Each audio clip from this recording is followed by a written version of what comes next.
As I said before, some will argue that such social explanations can be reduced down to natural ones. The predicates of the social will match up somehow with the natural. Perhaps the distinction here is arbitrary, and we should look at something slightly more interesting, the divide between the microscopic and the macroscopic world. The world that we live in as entities, epistemic agents, and so forth existing in this room is the macroscopic. It consists of entities like yourself and I, this page of writing, the air we breathe, and so forth. As far as we've been able to ascertain, it works on determinate mechanical principles, which we have best shown in our understanding of the natural sciences, such as physics, chemistry, and biology. The macroscopic is, however, not the only aspect of our reality. In addition to the macroscopic, there is also the microscopic world, the world of quanta and indeterminacy.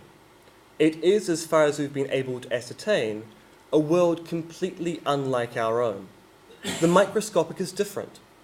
Whilst it is not a realm of random events, it is a realm where the causation we take of as being normal in the macroscopic is considered abnormal. Yet both domains exist, and the world we live in, the macroscopic, is built on and above the microscopic world. Somehow, the indeterminacy of the micro gets translated into the determinism of our macro-level world. What is the point of this? The two different domains of description, the micro and the macro, are, when combined, a theoretically full account of the scientific world.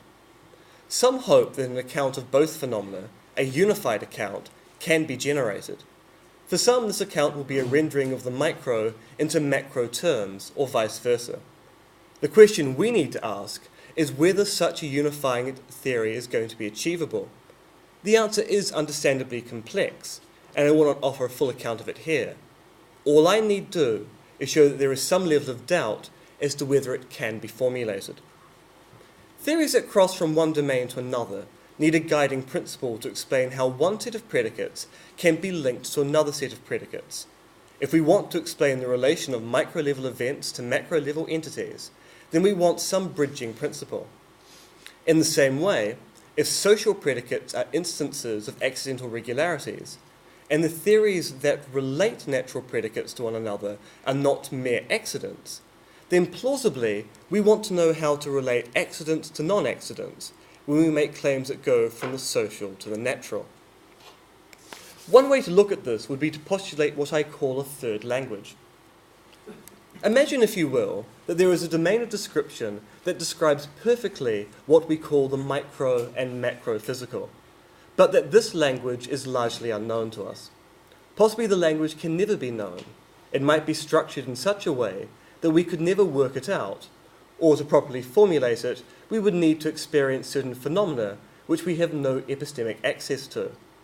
Nonetheless, the language of description in this case tells us how the things we call microscopic interact with the things we call macroscopic. The terms microscopic and macroscopic are unlikely to be terms in this third language. Instead, they are terms used by two other languages to describe each other. One language is the domain of description we call the microscopic, whilst the other is the domain of description we call the macroscopic.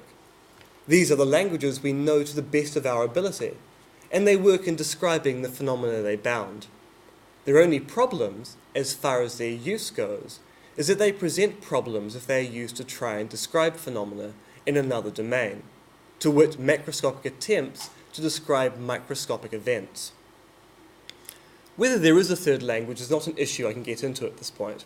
It does seem that we can somehow relate micro-level events to macro-level events.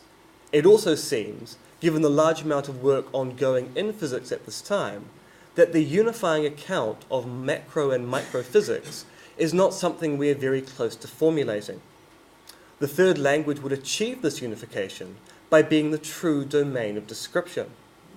Now, whether such a language exists is an ontological issue, and it is probably best left to our physicist peers. The discussion here is best centered in regards to epistemology, what we can be reasonably expected to believe about these various descriptions of states of affairs, or domains of description. If such a thing as a third language exists, then the complete description of the world would be found in some other meta-domain. Now, if the paranormal is a domain of its own, it may well end up being irreducible to the natural domain.